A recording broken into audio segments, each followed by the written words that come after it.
everyone. Welcome to At Home with Sally. I'm Sally Clarkson, and I have the biggest privilege in the world to be with so many friends from all over the world who join me every week to listen to my stories, inspiration, biblical encouragement, and I am just so glad that you're here today. Thanks so much for joining me.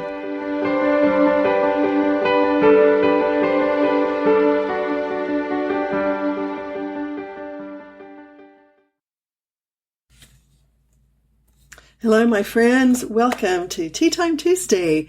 It's Sally Clarkson here, and now that I'm hosting this Tea Time Tuesday, it's kind of one of those ideas. I think this would be a lot of fun. And then once you get into it, you think, oh no, I need to continue doing this. So anyway, I am thrilled to be with you today. I feel like the longer I live, of course, in my wonderful Oxford town and have friends and Bible study and am very involved with my children. And I feel like I have less and less time to do my podcasts. And I'm still working on book projects and I'm still working on other things. And I just live life. And we've had Joy's book launch and we've had out-of-town company. And Clay got back in town after being on a business trip to the States. And so I find that I think, oh, I should have done this earlier, but you're finding me Monday morning. Oh my goodness, it has been so cold and windy here in my area these days. But this is the perfect time for me to say to you, please, take the time to get yourself a cup of tea and let's have this special friendship together.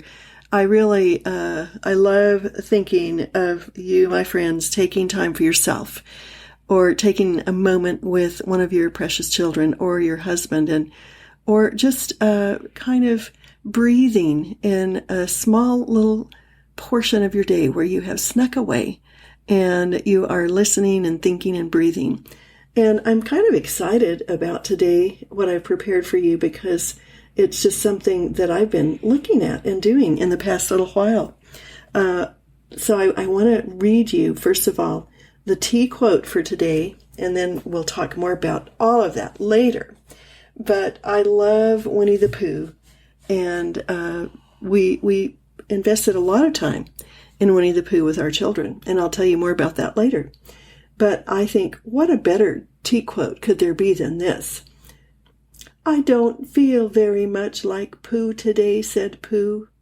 There, said Piglet. "I'll bring you tea and honey until you do."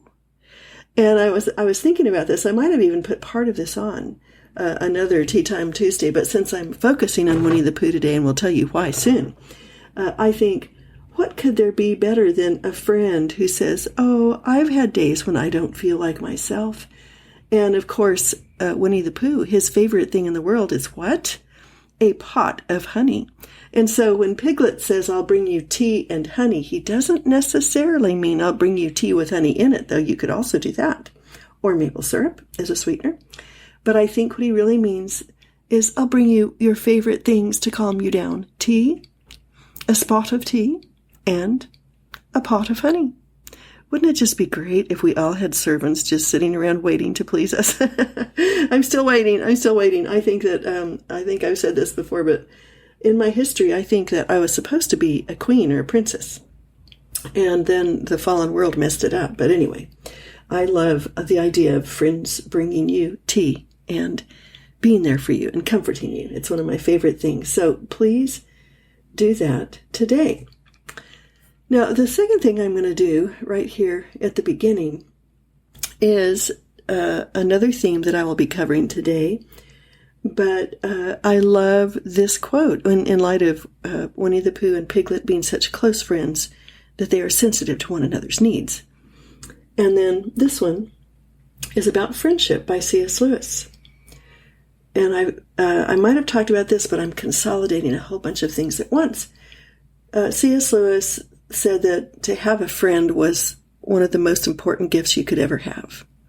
And I think he's really right when you have that good friend.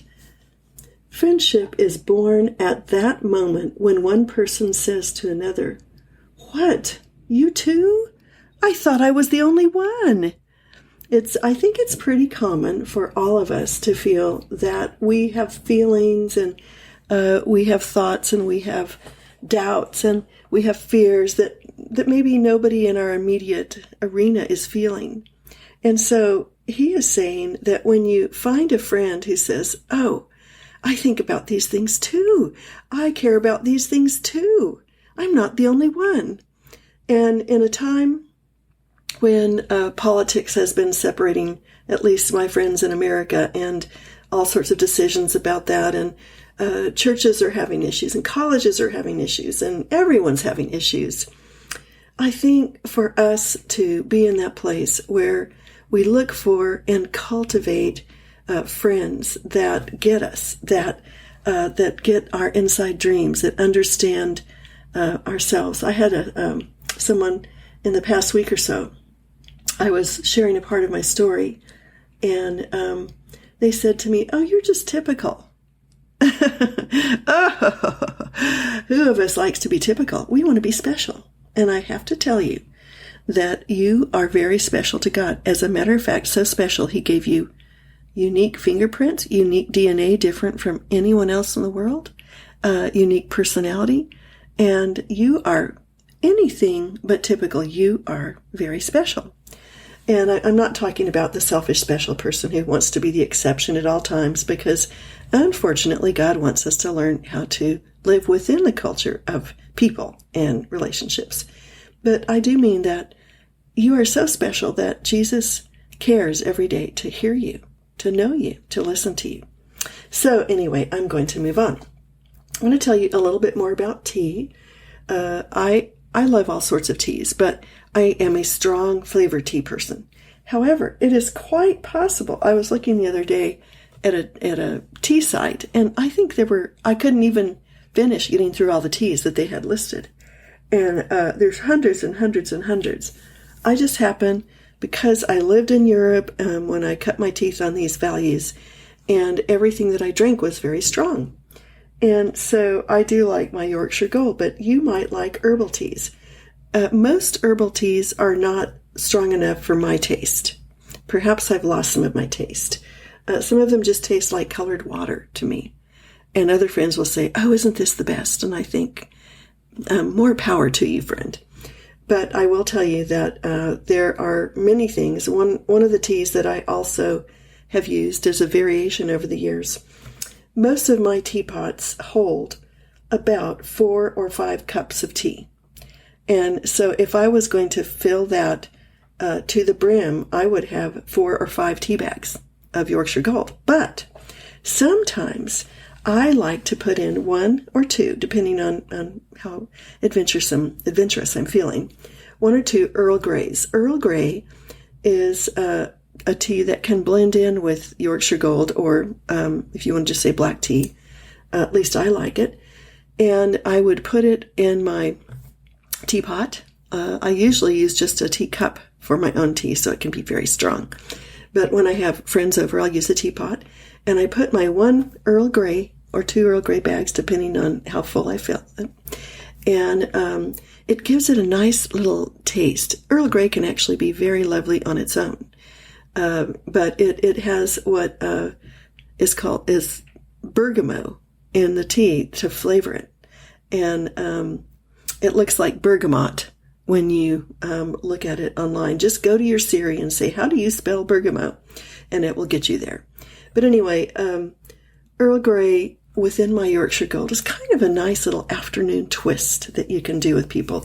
I know that some people who are just starting out with tea can go to a very kind of American brand called Constant Comment. It's a little bit of a spicy tea. It's sweet spicy, not hot spicy. It just has some nice little flavors in it, and you can get that in decaf or caf. But I also like some of the chais. I had a wonderful place that I would always go for chai latte in Colorado Springs. And so if you know of a favorite brand or tea of chai latte that I can get and put milk into, I like it to be a little bit sweet and spicy, cinnamony with all the other spices. I don't like it to be strange spice. There's many different kinds of chais. All right. So one of the things I wanted to mention before I forget it, sometimes I almost forget to tell you about one of the books that I want to highlight, or two of the books. But many people have been asking me, what music did you listen to? And we listen to everything. We listen to classical, to Celtic, to instrumental, to current, to today's music. And anyway, we listen to everything. But one of the books that I think is wonderful for a young child is a book called The Story Orchestra, 4 Seasons in One. And this is a book that focuses on Vivaldi's 4 Seasons. And it's one of those books where you have to push really hard on a little button and it plays some of it. Like dun dun dun dun dun dun dun dun dun dun dun dun dun dun dun. And but Sarah is a new mom with Lillian sitting in her lap, would put Lillian in her lap, and of course then eventually Samuel and now Lucy. And she would play this book over and over and over again for Lillian because she loved it. Again. And we were sitting in a little cafe, a little French breakfast place that's in the mall near here. And we were all just talking away, blah, blah, blah, blah, blah, blah, blah, and probably not paying as much attention to Lillian as we should have. And all of a sudden, Vivaldi came on. And she was not even a year old yet. And she went, ah! And she started dancing in her high chair, and she pointed up to the speaker. Dun, dun, dun, dun, dun. And it's interesting to see how early little ones can know a piece of music. And so you might really enjoy that book. But what it brought to mind, and I wanted to tell you about this, some of you know about this, but I think that we continue to try to make my membership Life with Sally. You can join at lifewithsally.com and look at it. But my friend and I, Terry Moon, who is a violinist who plays with she plays with many people in Colorado Springs and in many places. She's played in a string quartet. She has played in the Downtown Philharmonic. But she and I were great friends for many years, and she and I have recorded a whole series of podcasts, you might call them, or of just online on our membership, about stories about people like Vivaldi and Tchaikovsky and Beethoven and Mozart. And with that, we give books that recommend their lives, and we have places where you can listen. Like you could study one musician a week. Let's say maybe somebody like Brahms, or let's say who wrote lullabies, or let's just say Vivaldi. And then you can tell the story, listen to the story that we tell about Vivaldi, and then you can go and listen to his music and see where we have resources that you can find about Vivaldi or any of the different people. So you might go to Handel. Handel's Messiah. We tell the story of how he wrote that and what an amazing piece it is. And so anyway, if you want an immediate resource for music, classical music, composers, stories, be sure to go there, because we felt like it really helped for our children to grow up at least knowing about the history of music and the history and the stories of people who love music. And I think it's probably why Joel became a musician. It was his skill set deep inside his heart when he was born, and the stories helped to bring that out. But it's also made all of our other children lovers of all kinds of music. Okay, so I think that I told you in my Saturday or Sunday story that one of the things I finally tried this week, I don't like strong fish, but I do love fish. And so I thought I'm going to try fish pie. It's famous here where I live. And so it was absolutely wonderful. If you think about cottage pie, we talked about that last week with the minced meat, the ground meat, different kinds with the mashed potatoes on the top. Fish pie is this wonderful cream sauce that has different, very mild fishes. I mean, it was salmon, it was cod. In other words, it didn't smell, and it didn't have anchovies or anything like that in it. But so it had that on the bottom, and then it had a crust on the top of mashed potatoes with some cheese sprinkled over it. And everybody on the table kept eating out of my plate. It was so good. So that was just a fun little experience for me this week. And then I wanted to tell you some people, since I went on with joy and said, we're having chicken Kiev for dinner tonight. Chicken is such a versatile meat, and it makes for great company food, and it makes for ease of cooking. Chicken Kiev is basically you cut your chicken open and put it out like a butterfly wings. That if you slice your chicken in the middle, not all the way through, but almost all the way through, and you open it up, then right in the middle, what I do is I have the boursin. It's Boursin. You can get it in Europe. You can get it in America, probably other places, but it's just this in the grocery store, boursin cheese. And I put a little cube of that inside, and then I close it up, and I tamp down the edges of the chicken, and then I roll it in breadcrumbs. You can get breadcrumbs in your grocery store, whatever kind you like, or you can grate the heels or the bread that you have in your home, and I put a little bit of melted butter and with a combination of olive oil in my breadcrumbs, and you can see proportions online, because I don't know if you have 2 people or 10 people. I always use it for a company meal. And then you put the breadcrumbs inside of this oil mixture with a little salt, or if you want to put a little bit of thyme. Thyme goes well with chicken. It just looks prettier. And then you roll your chicken in the breadcrumbs, place it in a pan, and then you just cook it however long baked chicken takes in your altitude. In my altitude in Colorado, because it was 7,200 feet high, everything took longer. Potatoes took longer, chicken took longer. But here in the UK, where I'm right at sea level in Oxford, it takes about 25 minutes to bake chicken breasts. Another thing you can do, and that I'm actually doing for some friends tonight, is you can slice the chicken open and put the butterfly wings out, not all the way through, but almost. And you can put either a piece of ham or any kind of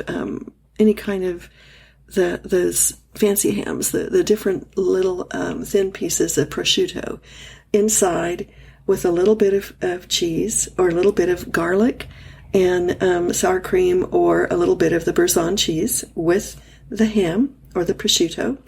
And then you tamp it up, and then you can bake it, and then you can put a little bit of cheese 10 minutes before you serve it.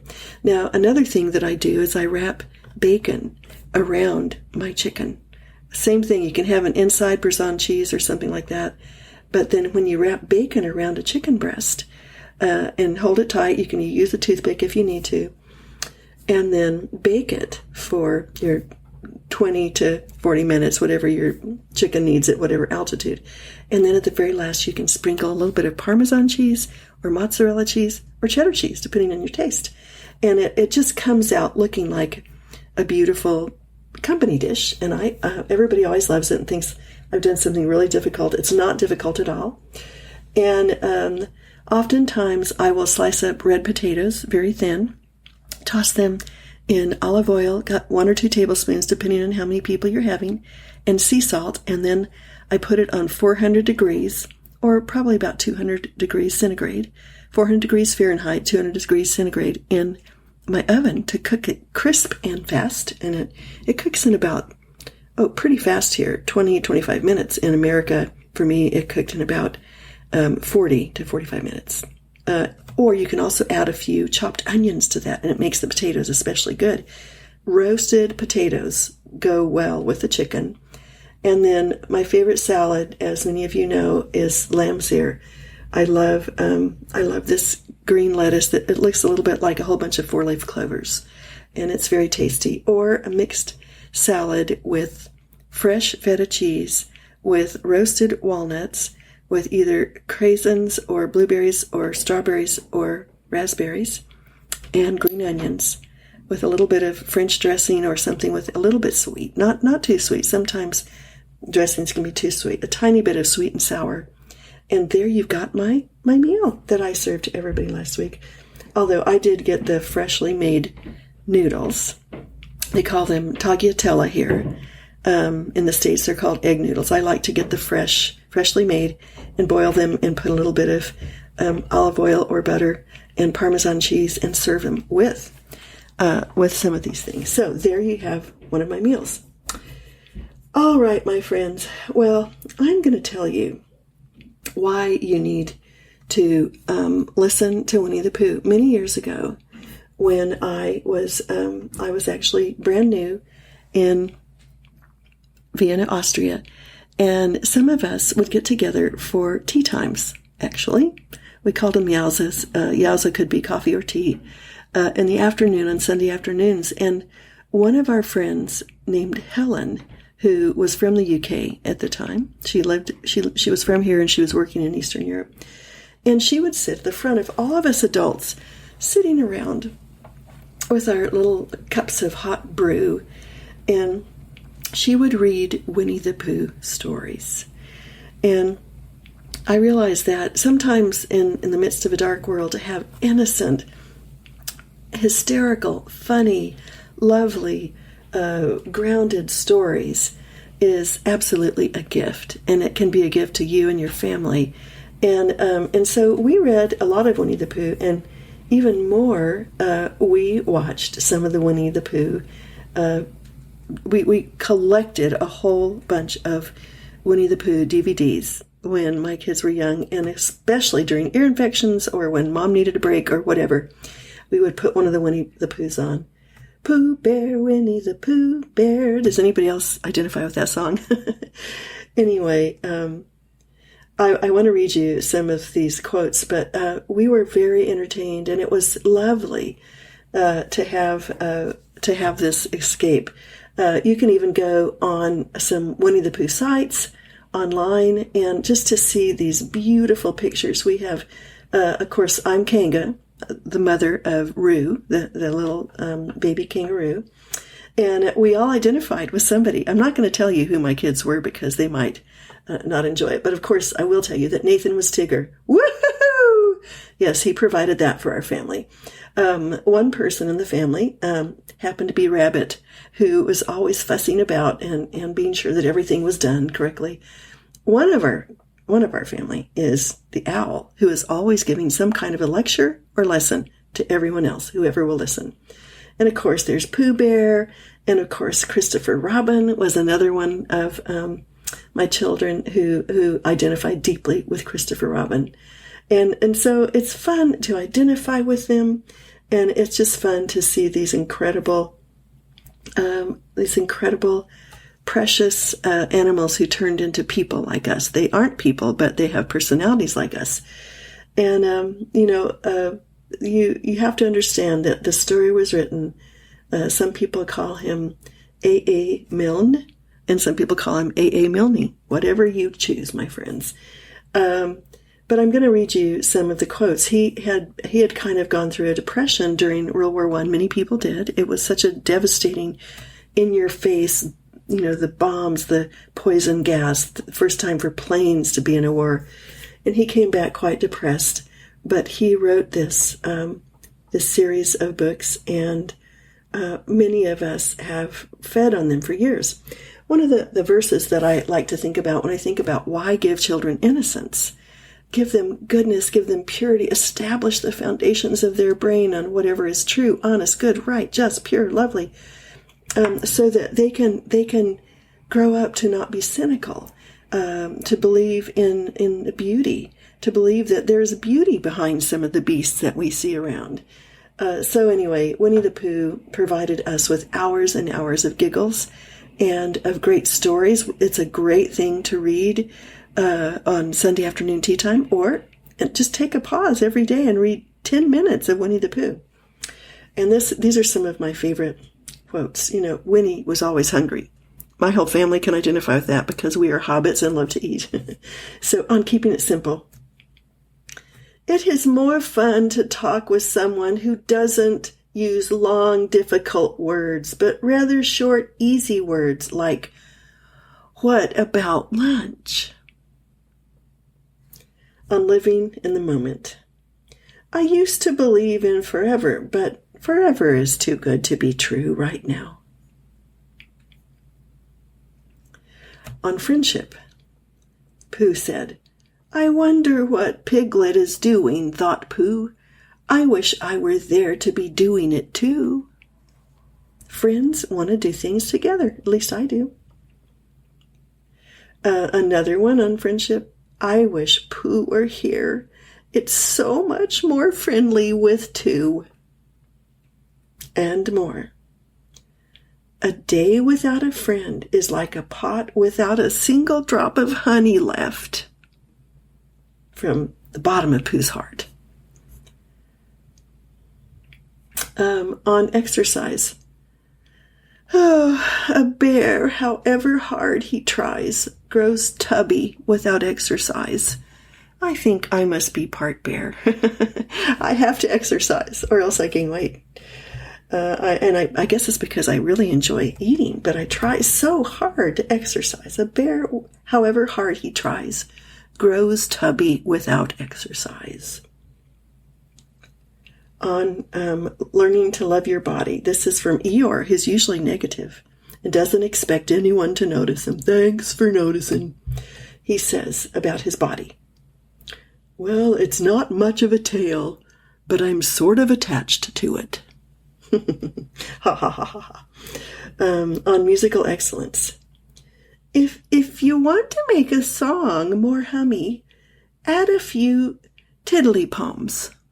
Tiddly-pom, tiddly-pom, tiddly-pom. On planning for the day. When you wake up in the morning, Pooh, said Piglet at last, what is the first thing you say to yourself? What's for breakfast? Pooh said. What do you say, Piglet? I say, I wonder what's going to happen exciting today, said Piglet. Pooh thought thoughtfully. It's the same thing. Eating and excitement. Okay, so there it shows the two personalities. On being thoughtful. A little consideration, a little thought for others makes all the difference. On learning self-restraint at dinner.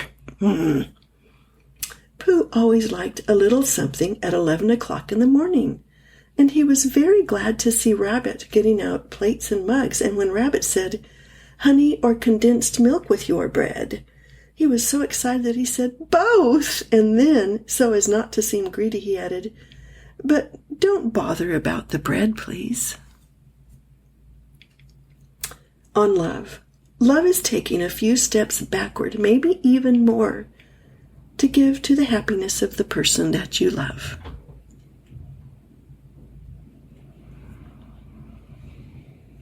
There's so many more that I could read to you, and I just have to end on this one because this is how I feel about my children, my adult children who've left home. And Piglet says to Pooh, Pooh, promise you won't forget about me ever, not even when I'm 100. I don't want my children to ever forget about me. Pooh thought for a little.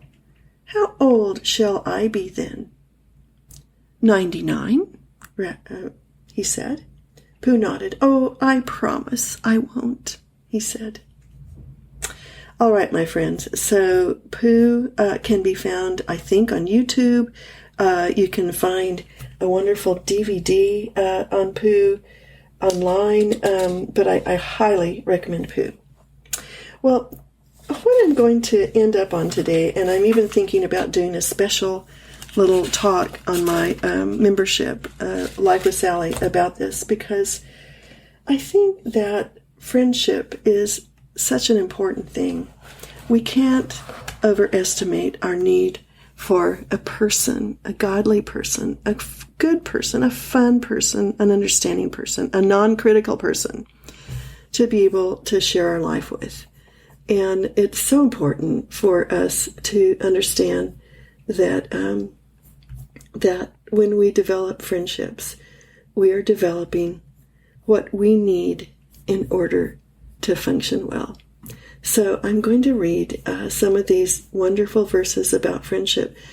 Scripture is full of friendship, and that's why I so love Winnie the Pooh and Piglet and all of the gang. Christopher Robin, who takes care of them and who loves them and who interacts with them. But we see, first of all, that God really cared deeply about friendship. And in my membership this month, as I said, I'm going to give about 8 or 10 or 12 principles that I think are essential in the friends that I have built over time. Because no matter what, I know that I can go to them, however long it's been, and I can find a kindred spirit, I can find encouragement, I can find them to be steadfast and stable.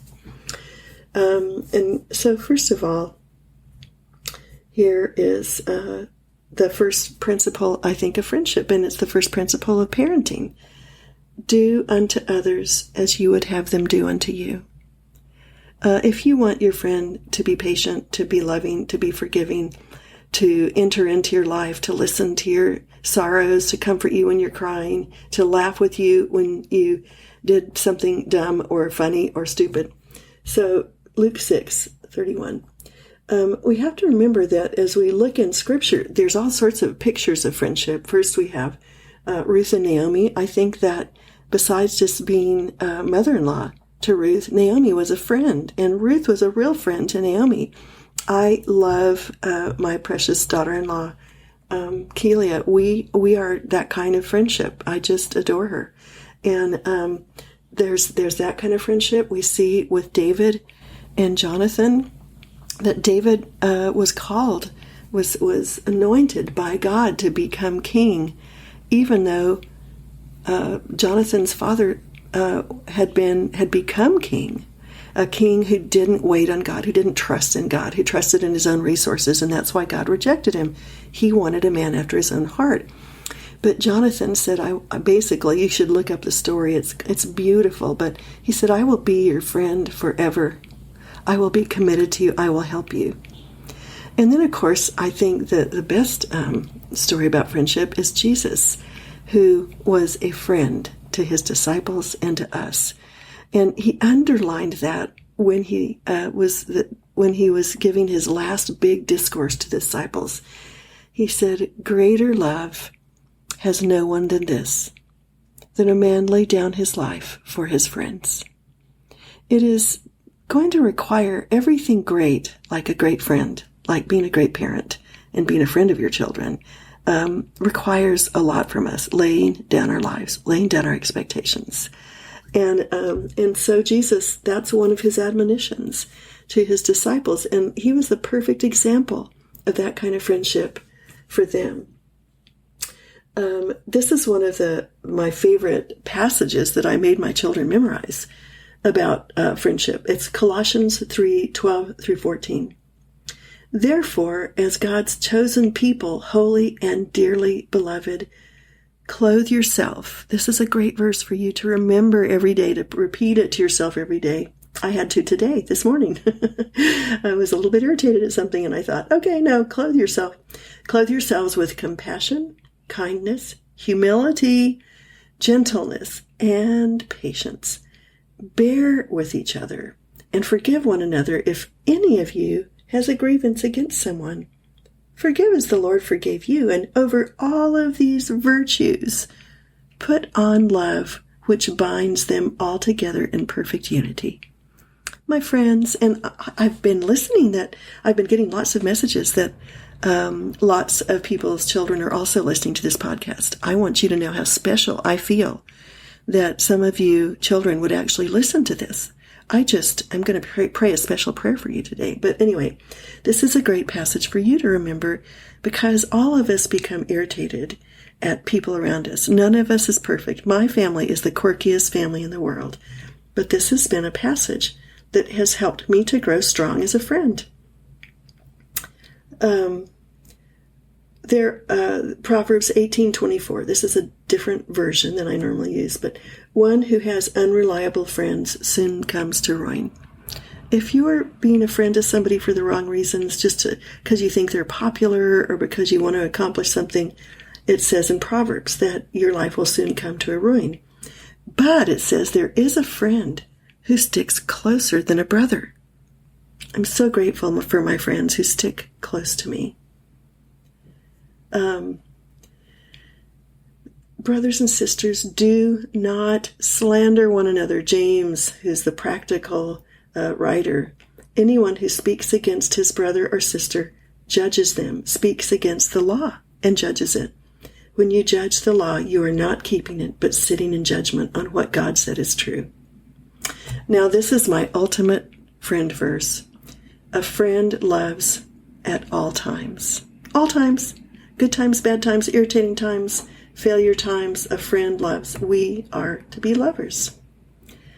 John was the person who said he felt like he was the disciple that Jesus loved. They must have been very good friends. And this is what John says. He says that Jesus said, "My command is this, love each other as I have loved you." And then he says, "Greater love has no one than this." It's in the context of this verse. And then he laid down his life for his friends. But then he says, "You are my friends if you do what I command. I no longer call you servants because a servant does not know what his master is doing. Instead, I have called you friends, for everything I learned from the Father I have made known to you." Philippians 2, I made my children memorize Philippians 2, about the first 10 verses. It says, "Do nothing, no thing, out of selfish ambition." Do you ever want to promote yourself more than others?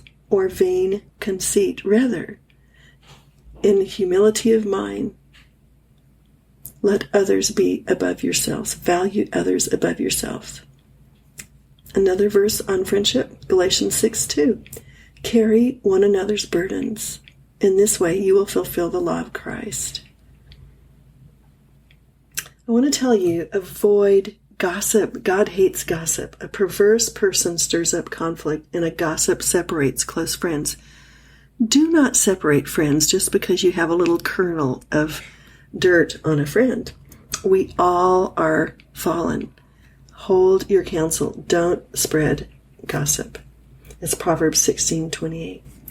Now, I'm going to read one of my last verses. There's so many verses I could read.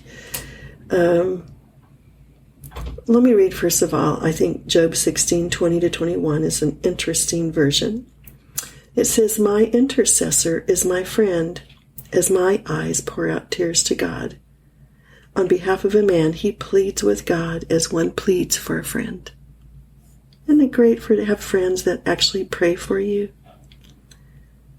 All right. So here we're going to end today, but this is what I'm encouraging you to do. I feel like one of the gifts of my whole life is that my children are now my friends. They understand me, support me, giggle with me, help me. I do the same for them. We enjoy doing things together. Not all of the seasons of our lives have been easy. Sometimes, as friends, we've had a time of separation. Sometimes that happens with friends or with mothers and children when children are accessing their own adult muscle, or they're trying something out, or they're moving into a new arena. But building the foundation of friendship has kept all of us close. And I just adore being with my kids and with my grandkids. So here is what I want to end with. It's so familiar to you. Ecclesiastes 4:9-12. "Two are better than one, for they can help each other succeed. If one person falls, the other can reach out and help. But if someone who falls is alone, he's in real trouble. Likewise, two people lying close together can keep each other warm, but how can one be warm alone in a very cold place? A person standing alone can be attacked and defeated, but two can stand back to back and conquer. But three are even better, for a triple braided cord is not easily broken." Well, my friends, I need to to get ready for my day. I have some more wonderful out-of-town company coming today, and I need to go put their towels in the dryer. And I also need to go get a bottle of water to put on their bedside table and some good chocolate. And I need to make dinner for tonight. And I'm having 2 friends for dinner tonight while the boys go out with our other friend. And then I'm having my wonderful Bible study. I love these women. We had about, 18 people in my tiny little room last week. We might have more tonight. But I need to bid you adieu because I've got a busy day ahead of me. But I do hope that you will let me know what maybe some areas that you would enjoy hearing about on Tea Time Tuesday. And most of all, I just want you to know it's so fun to hear from you. Now, remember that we have a whole new set of material and resources coming out for you on March 1st. So if you're inclined, remember that we have the friendship thing coming out. I'm doing a special Bible study for next month on what it means to walk in the way. How did God use the way in Scripture? Why were the new Christians in Acts called the people belonging to the way? So that's going to be there. And then you will love all of the stories about musicians and the resources and the places you can listen to great music. So we would love it if you would join us at Life with Sally. It helps to support our ministry, our accountant, our admins, our office, our materials, our publishing. Oh my goodness, it's expensive to run a simple ministry. The reason I'm saying that is Clay just came back with a report on all the different things that we are involved in and help with. And so I'm so grateful for those of you who have joined my membership, because I hope that it's a real encouragement to you and inspiration. And you are also a very big encouragement to us in the support of us being able to reach out and write and podcast and encourage women, people, and men. Clay and I are pondering a new mother-father podcast. So stay tuned and have a great week. Dear Heavenly Father, bless these precious ones. Give them a real time of fun and innocence as they read light stories like Winnie the Pooh, and remember that you gave us the ability to giggle and to celebrate life. And Lord, I pray too that you will bless and encourage and instruct and inspire all these precious ones to really cultivating friendship, becoming close in friendships with people, and to know that even you, some of your last words were about what it looks like to love deeply as a friend. Lord, thank you for being our friend. We just are so grateful that in this world at this time, we have you as our friend and companion and Father. And we give our weeks to you. I give these precious ones to you. Especially bless the children who are listening to this podcast today. Cause them to know how precious they are, that they are loved, that they are special. And encourage and bless them today, I pray, Lord. In Jesus' name, amen. Bye-bye, my friends. I'll see you again soon. I'll talk to you again soon anyway.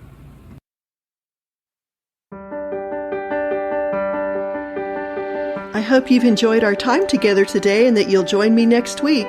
Be sure to look for more inspiration on my blog at sallyclarkson.com. Thanks for joining me. Bye-bye.